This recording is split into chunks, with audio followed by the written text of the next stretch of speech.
Élu le 17 août, ce lundi, l'avertissement n'est pas destiné à t'effrayer mais à t'éveiller.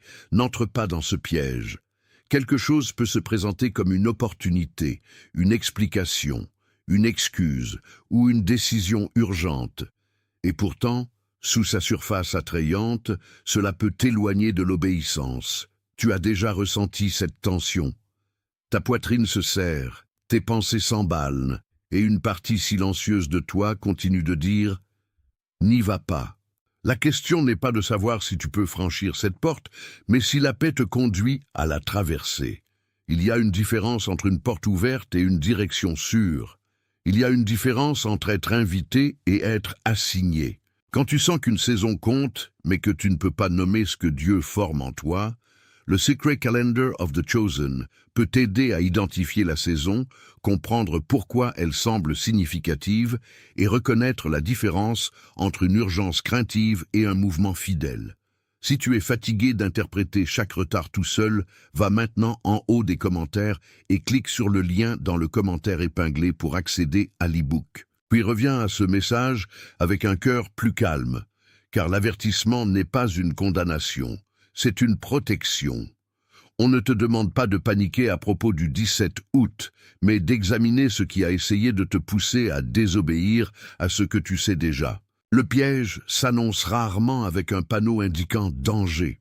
Il arrive souvent vêtu d'habits familiers. Il peut ressembler au message que tu espérais recevoir, à la chance que tu attendais, ou à la personne dont tu as trop longtemps cherché l'approbation. Il peut apparaître pendant que tu es fatigué, seul, déçu ou désespéré de voir un mouvement. C'est pourquoi le discernement devient difficile dans certaines saisons. Quand ton cœur est épuisé, n'importe quelle porte peut ressembler à un secours. Tu peux te retrouver à vérifier ton téléphone à répétition, à relire une conversation, à répéter mentalement une décision en étant couché éveillé, ou à porter une tension à travers une matinée ordinaire. Tes épaules se lèvent sans permission, tes mains deviennent agitées. Tu te dis que tu as seulement besoin d'une réponse de plus, d'une confirmation de plus, d'une conversation de plus. Pourtant, l'obéissance commence parfois par refuser de bouger pendant que la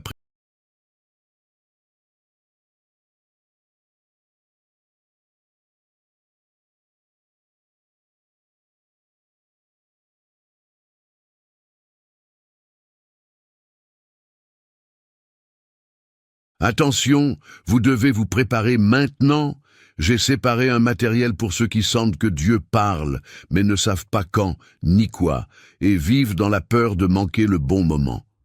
Le calendrier secret des élus va vous donner cette clarté. Ce sont 7 secrets du calendrier du ciel, les marques temporelles que Dieu laisse dans la vie de tout élu, pour que vous reconnaissiez les signes, identifiez la saison dans laquelle vous vous trouvez, et voyez la date que Dieu a réservée pour vous avant qu'elle ne passe. Cessez d'appeler coïncidence ce qui est un signe de Dieu. Cessez de vivre selon l'horloge du monde, pendant que le ciel parle dans un autre temps. Cessez d'attendre sans savoir ce que vous attendez. Votre saison est en train de passer, et un élu qui ne reconnaît pas les temps de Dieu arrive non préparé précisément le jour du tournant. Plus de 10 000 élus ont déjà lu les signes et ont eu la conviction qu'ils cherchèrent depuis des années. Ils étaient comme vous. Ils sentaient que Dieu avait quelque chose de prévu, mais ne savaient pas lire les signes. Ils vivaient dans l'attente silencieuse, et ils ont découvert que le jour était déjà dans le calendrier. Il suffisait de le reconnaître. L'offre est ouverte seulement ce mois-ci. Accédez au lien dans le commentaire épinglé maintenant, avant qu'une autre saison de votre faveur ne passe sans que vous vous en rendiez compte. Crie.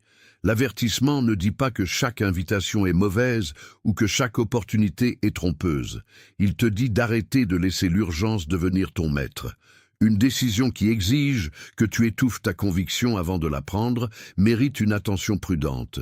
Une relation qui exige que tu trahisses tes valeurs pour la garder mérite un regard honnête. Un chemin qui offre un soulagement immédiat mais laisse ton esprit divisé peut être un piège déguisé en timing. Ce message n'établit pas un événement garanti pour le 17 août. La date peut devenir un repère pour la réflexion, le souvenir et une obéissance renouvelée. Elle peut t'aider à remarquer ce qui s'est répété, ce qui a demandé de la sagesse et ce que ta peur a essayé de précipiter. L'avertissement peut t'aider à reconnaître quand tu confonds pression et but, accès et assignation, familiarité et sécurité, ou retard et abandon. Il peut t'aider à nommer la différence entre une saison d'attente et une saison de préparation. Il peut t'aider à voir pourquoi certaines conversations t'épuisent, pourquoi certains choix troublent ta paix et pourquoi la même tentation revient sans cesse sous une forme différente. Surtout, il peut t'inviter à obéir sans avoir besoin de t'expliquer à tous ceux qui t'entourent. L'obéissance n'est pas toujours dramatique. Parfois, c'est la décision calme de ne pas répondre immédiatement. Parfois, c'est fermer la page, refuser l'offre, s'éloigner de l'argument ou refuser de revisiter ce que Dieu t'a déjà aidé à quitter. Tu n'as pas besoin d'appeler chaque porte fermée une ennemie. Tu as seulement besoin d'assez d'honnêteté pour te demander si entrer te rendrait plus vrai, plus paisible et plus fidèle. Imagine la scène clairement. C'est lundi matin et la lumière qui entre dans ta chambre est ordinaire. Rien dans le ciel ne déclare que ce jour porte une annonce spéciale. Tu prépares ton café, tu réponds à un message, tu rassembles ce dont tu as besoin et tu traverses les premières responsabilités de la journée. Puis quelque chose apparaît. Peut-être un message de quelqu'un qui sait exactement comment réveiller tes anciennes émotions. Peut-être une proposition qui promet un soulagement rapide. Peut-être une invitation à retourner dans un environnement où tu as autrefois perdu ta direction. Les mots ne sont pas ouvertement menaçants. Ils sont polis, persuasifs et programmés pour rencontrer ta faiblesse. Tu ressens l'ancienne attraction avant de finir de lire. Une partie de toi veut répondre rapidement pour ne pas perdre la chance. Une autre partie de toi se souvient combien de fois la hâte t'a coûté la paix. C'est là que l'avertissement devient personnel. N'entre pas dans ce piège. Pose le téléphone si tu en as besoin. Prends une respiration avant de répondre. Remarque si la décision est façonnée par la sagesse ou par la peur de manquer quelque chose. La question la plus importante n'est peut-être pas « qu'est-ce que je vais gagner ?» Elle est peut-être « qui vais-je devenir si j'accepte ?» Tu remarques la différence quand tu arrêtes d'essayer de faire fonctionner chaque possibilité. Pendant longtemps, tu as peut-être cru que l'obéissance signifiait dire oui chaque fois que quelque chose semblait prometteur. Tu as peut-être ressenti de la culpabilité pour avoir hésité, comme si la prudence révélait un manque de foi. On t'a peut-être appris à traiter chaque porte ouverte comme une approbation divine, et chaque opportunité comme quelque chose que tu dois saisir immédiatement. Mais la foi n'est pas frénétique. La foi peut t'écouter. La foi peut attendre assez longtemps pour reconnaître le caractère, les conséquences et l'alignement intérieur. La foi n'a pas besoin d'être manipulée par un décompte. Si tu as attendu sans comprendre ce que signifie l'attente, tu as besoin de plus qu'une autre promesse vague. Tu as besoin de clarté pour savoir s'il s'agit de préparation, de clôture, de redirection, de reconstruction ou d'un nouveau commencement. Le Secret Calendar of the Chosen offre une façon de réfléchir à ces saisons, d'organiser ta prière et d'arrêter d'interpréter chaque silence comme un abandon. Beaucoup de lecteurs qui sont arrivés en se sentant confus ou fatigués d'attendre ont dit que le matériel les a aidés à comprendre leur saison plus clairement, à organiser leurs prières ou à arrêter d'interpréter chaque silence comme un abandon. Pour accéder à l'e-book, va maintenant en haut des commentaires et clique sur le lien dans le commentaire épinglé. Puis, ramène cette clarté à cet instant, car le premier acte de discernement peut être d'admettre que ton urgence a pris des décisions pour toi. Tu es autorisé à faire une pause avant que la pression ne devienne un chemin. La première opposition est la distraction. Elle n'attaque pas toujours ta foi directement. Au lieu de cela, elle remplit ton attention de plus petites urgences jusqu'à ce que tu n'entendes plus l'avertissement silencieux. Une notification interrompt ta prière. Un désaccord occupe tes pensées. Les progrès de quelqu'un d'autre te font questionner ton propre rythme. Une offre soudaine te fait oublier les leçons apprises à travers des douleurs précédentes. Tu commences à comparer ta vie avec des gens qui semblent avancer plus vite. et la comparaison crée une fausse date limite. Tu penses, si je n'accepte pas cela maintenant, je serai laissé derrière. Cette phrase a poussé beaucoup de gens dans des endroits où ils n'étaient pas prêts à entrer. La peur fait paraître la mauvaise porte meilleure que la bonne salle d'attente. Elle te dit que l'obéissance est passive, que la patience est une faiblesse et que les limites te coûteront chaque opportunité. Pourtant, il y a des moments où refuser est la forme la plus active de foi. Tu ne fais rien de moins quand tu déclines ce qui compromettrait ta paix. Tu protèges l'espace où la sagesse peut grandir. Tu ne manques pas ton avenir parce que tu as refusé un raccourci. Tu apprends qu'un avenir construit sur la désobéissance ne serait pas l'avenir dont tu as vraiment besoin. Considère Joseph qui a reçu une promesse mais a tout de même traversé la trahison, la fausse accusation, l'enfermement, et de longues périodes où la promesse semblait déconnectée de ses circonstances. Sa vie ne prouve pas que chaque retard douloureux finira par une reconnaissance publique. Elle montre que la fidélité peut rester significative quand les circonstances contredisent l'espérance plus large. Joseph a eu des opportunités de devenir amer, manipulateur ou désespéré. Au lieu de cela, il a continué à développer l'intégrité dans des pièces qui ne ressemblaient pas à la destinée. Ta pièce ordinaire peut t'enseigner quelque chose de similaire. La conversation que tu refuses peut entraîner la retenue. L'opportunité que tu examines attentivement peut t'enseigner la sagesse. Le message sans réponse peut révéler combien ta paix dépend de la réponse d'une autre personne. Tu n'as pas besoin d'imiter les circonstances de Joseph pour apprendre de sa posture. Tu peux pratiquer la fidélité en lavant la vaisselle, en accomplissant ton travail, en prenant soin de ta famille, ou en tenant ta parole quand personne ne te loue. L'avertissement de ce lundi n'est pas une demande de prédire l'avenir. C'est une invitation à protéger ton caractère dans le présent. Le piège devient moins puissant quand tu arrêtes de te demander s'il te fera paraître choisi et commences à te demander s'il te fera vivre dans la vérité. Ignorer le signal a un coût, même quand aucune catastrophe immédiate ne suit. Chaque fois que tu outrepasses une conviction claire, tu deviens plus habile à expliquer ton inconfort. Tu te dis que tu réagissais trop, que la situation n'était pas si grave ou que tu pourras toujours partir plus tard. Mais plus tard arrive souvent avec des attaches plus profondes, une plus grande confusion et plus de dettes émotionnelles. Un schéma commence doucement. Tu acceptes ce que tu t'étais promis de ne jamais accepter. Tu continues de revenir à un argument qui ne produit jamais de compréhension. Tu dépenses de l'argent pour apaiser une émotion. Tu fais une promesse pour éviter de décevoir quelqu'un. Ou tu exposes des parties privées de ta vie à des gens qui n'ont pas gagné la confiance. Aucun de ces choix ne te place au-delà de la miséricorde. Il montre simplement pourquoi l'avertissement importe avant que les conséquences ne deviennent plus lourdes. L'obéissance n'est pas une performance conçue pour gagner l'amour. C'est une réponse qui garde ta vie connectée à la vérité. Quand tu ignores ce que tu sais, ta paix ne disparaît pas parce que Dieu t'a abandonné. Elle peut diminuer parce que tes actions et tes convictions se sont déplacées dans des directions opposées. Le chemin du retour n'est pas l'autopunition. C'est une reconnaissance honnête, une pause humble et la volonté de prendre la prochaine bonne décision sans exiger que chaque conséquence passée disparaisse d'abord. Alors entends à nouveau le titre dans son sens plus profond. Élu, le 17 août, ce lundi, n'entrez pas dans ce piège. Obéissez. Le nombre n'est pas un code magique, et la date n'est pas la preuve qu'un événement surnaturel garanti doit se produire. C'est un rappel de ramener ton attention au choix devant toi. Qu'est-ce qu'on te demande de faire qui est simple mais inconfortable? Quelle vérité as-tu négociée parce que quelqu'un d'autre pourrait ne pas l'aimer?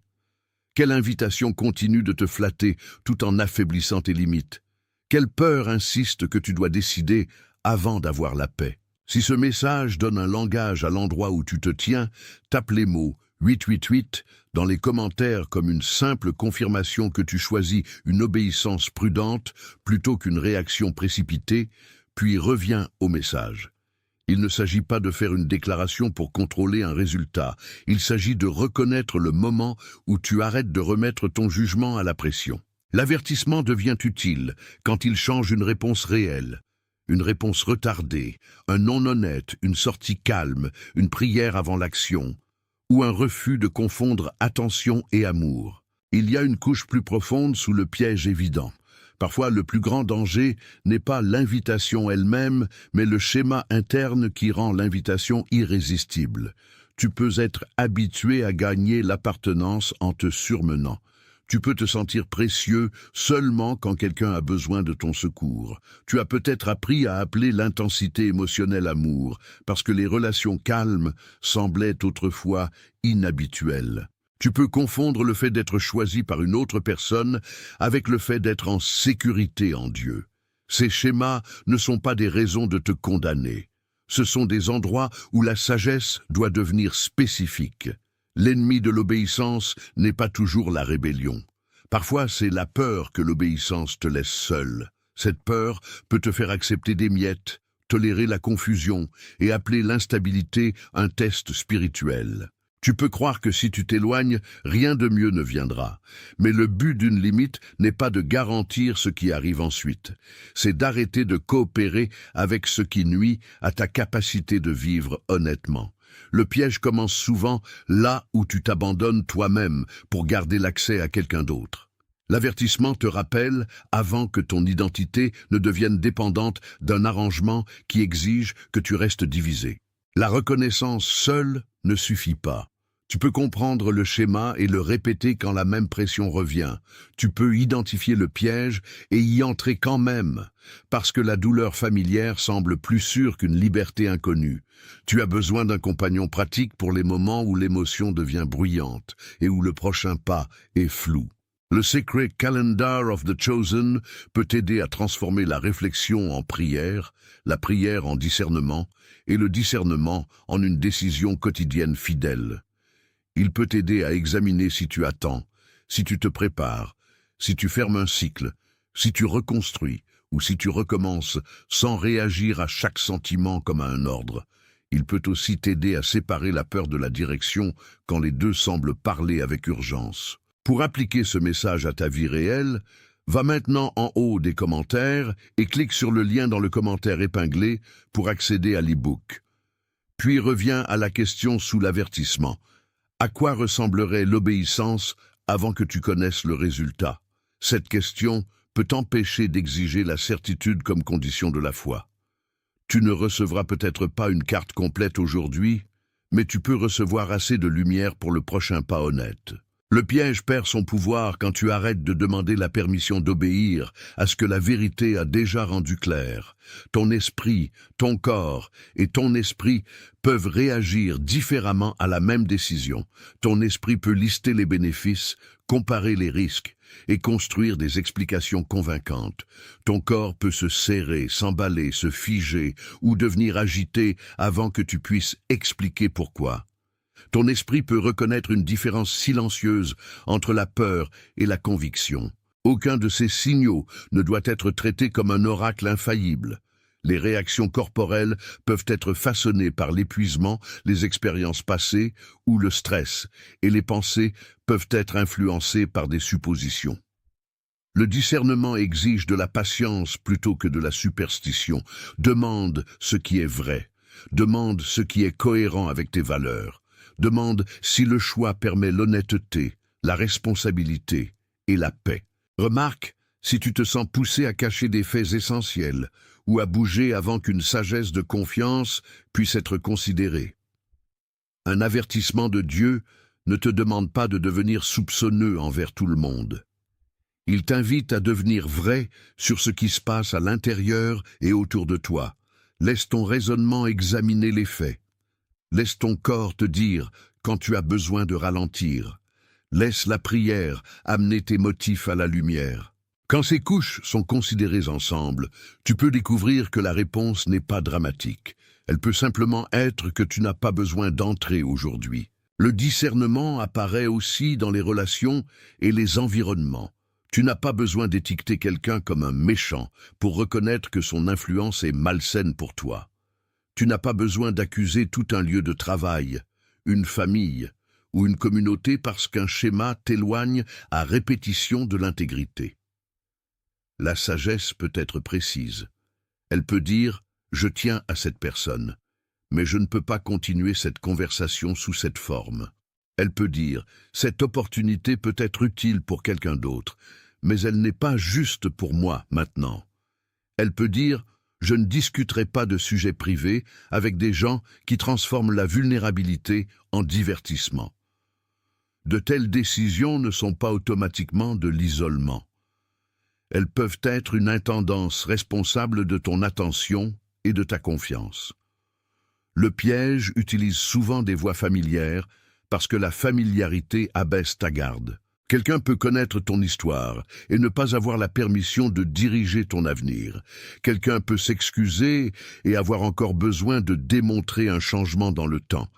Quelqu'un peut offrir de l'aide et attendre du contrôle en retour. L'obéissance n'exige pas de dureté, elle exige de la clarté. Tu peux rester gracieux sans rester disponible à chaque schéma. Tu peux pardonner sans rouvrir la même porte. Tu peux prier pour quelqu'un sans placer ta paix dans ses mains. La stratégie de l'opposition est souvent simple. Créer assez de bruit pour que des urgences moindres semblent plus importantes que la vérité. L'épuisement te rend impatient. Le retard te rend vulnérable aux raccourcis. Des déceptions répétées te rendent prêt à accepter n'importe quelle explication qui promet du soulagement. Puis, un piège arrive exactement au moment où tu es le moins disposé à attendre. Il ne te demande peut-être pas de renier Dieu ouvertement. Il peut seulement te demander de compromettre une limite, d'exagérer un détail, de cacher une préoccupation ou de retourner dans un endroit que tu as déjà quitté. Le choix semble petit parce que les conséquences sont encore cachées. Mais des petits compromis répétés façonnent la direction d'une vie. C'est pourquoi l'avertissement appelle à l'obéissance plutôt qu'à la curiosité. Ne continue pas à étudier le piège en te tenant à son entrée. Ne demande pas à quel point tu peux t'approcher sans tomber. Ne teste pas ta force contre ce qui t'a déjà affaibli. La sagesse n'est pas de prouver que tu peux rester près de la tentation. La sagesse est de savoir ce qui mérite la distance. Quand la fatigue, le bruit et la pression se combinent, simplifie ta réponse. Dors avant de décider. Prie sans langage théâtral. Écris les faits. Demande si l'invitation semblerait encore urgente demain. Souvent, le temps ne crée pas la réponse. Il révèle quelle voie essayait de te précipiter. Il vient un moment où tu arrêtes de négocier avec ce que tu sais déjà. Pas parce que chaque question a disparu, mais parce que la vérité centrale est devenue assez claire pour te guider. Tu peux encore ressentir de la tristesse. Tu peux encore souhaiter que la situation puisse être différente. Tu peux encore craindre l'espace vide qui suit un non nécessaire. L'obéissance ne se sent pas toujours triomphante au début. Parfois, elle ressemble au fait de se tenir dans un couloir calme, après avoir fermé une porte, en entendant l'écho de ta propre décision. Mais le deuil ne signifie pas que la décision était mauvaise. Le soulagement n'a pas besoin d'arriver instantanément pour prouver que tu as agi sagement. Tu peux être fidèle pendant que tes émotions sont encore en train de rattraper. Le 17 août, laisse le message devenir un tournant dans ton attention, pas une superstition à propos du calendrier. Regarde le choix qui a demandé du courage. Retire la performance de cela. Tu n'as pas besoin de faire comprendre aux autres pourquoi tu t'éloignes. Tu n'as pas besoin d'annoncer chaque limite. Tu n'as pas besoin de transformer l'obéissance en une identité publique. Tu as seulement besoin d'arrêter d'entrer dans ce qui exige à répétition que tu trahisses la personne que Dieu t'enseigne à devenir. Imagine une seule lampe brûlant dans une maison avant l'aube. Les pièces sont encore sombres, les fenêtres retiennent la dernière couleur de la nuit, et personne à l'extérieur ne peut voir le travail silencieux qui se passe à l'intérieur. La lampe ne chasse pas l'obscurité dans chaque coin. Elle reste simplement là où elle a été placée, donnant assez de lumière pour le prochain mouvement. Que cela soit l'image pour cette saison. Ta vie peut ne pas encore afficher la réponse complète, mais il y a assez de lumière pour t'empêcher d'entrer dans la mauvaise pièce. Tu n'as pas besoin de comprendre chaque pas futur avant d'obéir à l'instruction présente. La lampe représente ton attention, ta conscience, ta prière et la petite vérité que tu as été tenté d'ignorer. Elle peut sembler peu impressionnante comparée aux promesses bruyantes qui t'entourent. Pourtant, une petite lumière est plus utile qu'un panneau brillant pointant dans la mauvaise direction. L'avertissement protège la lampe d'être portée dans des endroits où elle serait couverte. Tu apprends que la guidance peut être calme, sans être faible. Tu apprends que Dieu peut former une direction en toi avant de changer les circonstances visibles autour de toi. La pièce n'est pas vide parce qu'elle est sombre. La formation peut arriver avant que quelqu'un la reconnaisse. À l'intérieur de la maison, la lampe est entretenue. L'huile est mesurée. La mèche est taillée. Le verre est nettoyé. Ces actions sont cachées, répétitives et faciles à écarter parce qu'elles ne ressemblent pas à un mouvement de l'extérieur. Pourtant, sans elles, la lumière devient fumante, faible ou peu fiable. De la même manière, l'obéissance est formée à travers de petites pratiques qui te préparent à reconnaître un piège. Tu tiens ta parole quand c'est inconfortable. Tu dis la vérité avant que le mensonge devienne utile. Tu retournes à la prière après la déception. Tu arrêtes de nourrir une impulsion qui te laisse toujours honteux. Tu permets au calme d'exposer des motifs que l'activité gardait cachés. Aucun de ces choix ne garantit un résultat spécifique à une date spécifique. Ils te préparent à marcher avec plus de clarté quand une décision importante arrive. Le travail caché importe parce que la pression publique révèle ce que les habitudes privées ont entraîné. Si tu as pratiqué la pause, tu es plus susceptible de faire une pause quand l'urgence vient. Si tu as pratiqué l'honnêteté, tu es moins susceptible d'accepter un arrangement construit sur la dissimulation. Si tu as pratiqué recevoir l'amour sans performer, tu es moins susceptible d'entrer dans des relations qui exigent l'auto-effacement. La lampe ne devient pas fidèle en brillant pour un public. Elle devient fidèle en étant entretenue. La maison contient aussi des pièces où la lampe n'a pas été autorisée à aller.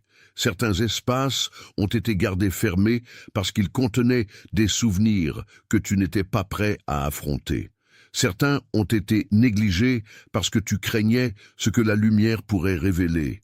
Un piège peut rester puissant quand il est entouré d'obscurité. Tu sais peut-être qu'un choix est malsain, mais tu n'as pas examiné pourquoi tu continues de le vouloir. Tu sais peut-être qu'une personne te confond, mais tu n'as pas admis combien son attention répare une vieille blessure pour un moment. Tu sais peut-être qu'une habitude t'épuise, mais tu n'as pas considéré quel sentiment tu évites quand tu l'atteins. La lumière n'entre pas dans ces pièces pour t'humilier. Elle entre pour que tu puisses voir la vérité sans inventer un monstre ou te blâmer pour chaque blessure. Quand des motifs cachés sont exposés, ils peuvent être abandonnés. Quand le deuil est nommé, il n'a plus besoin de se déguiser en urgence. Quand la solitude est reconnue, elle n'a plus besoin de choisir tes relations. La lampe révèle le mécanisme du piège, pas simplement ce qui est offert, mais quelle fin est utilisée pour rendre l'offre irrésistible. Puis la lampe commence à bouger, pas parce que toute la maison est devenue lumineuse, mais parce que la personne qui la porte fait confiance au prochain pas. Le couloir est visible, le seuil est clair. La vieille pièce reste derrière, mais elle ne contrôle plus la direction. Le mouvement commence par une décision si ordinaire que personne d'autre ne peut la remarquer. Tu ne réponds pas, tu ne retournes pas, tu n'expliques pas au-delà de ce qui est nécessaire. Tu retires tes mains de la poignée. Tu permets au silence de rester silence plutôt que de le remplir avec un message désespéré. La lumière bouge avec toi, parce que l'obéissance n'est pas seulement un refus, c'est une réorientation vers ce qui est vrai. Tu commences à marcher vers une vie qui n'exige pas de trahison constante de toi-même. Tu peux encore porter des questions, mais les questions ne conduisent plus le véhicule. Tu peux encore sentir l'attraction de la familiarité, mais la familiarité n'a plus l'autorité de nommer ton avenir. La lampe montre que quitter un piège peut être calme et graduel. Tu n'as pas besoin d'un sentiment dramatique pour valider chaque pas fidèle. Parfois, la preuve la plus claire est que tu peux respirer plus profondément après avoir choisi ce que tu craignais autrefois de choisir. L'image devient claire quand tu comprends que la lampe n'a jamais été destinée à te rendre impressionnant. Elle était destinée à te garder éveillé, honnête et capable de bouger sans trébucher dans ce qui avait été caché. L'avertissement n'est pas un ordre de devenir effrayé du monde. C'est un appel à porter la lumière dans tes décisions. Tu peux reconnaître l'invitation sans l'accepter. Tu peux honorer une personne sans obéir à sa pression. Tu peux reconnaître une opportunité sans en faire ton assignation.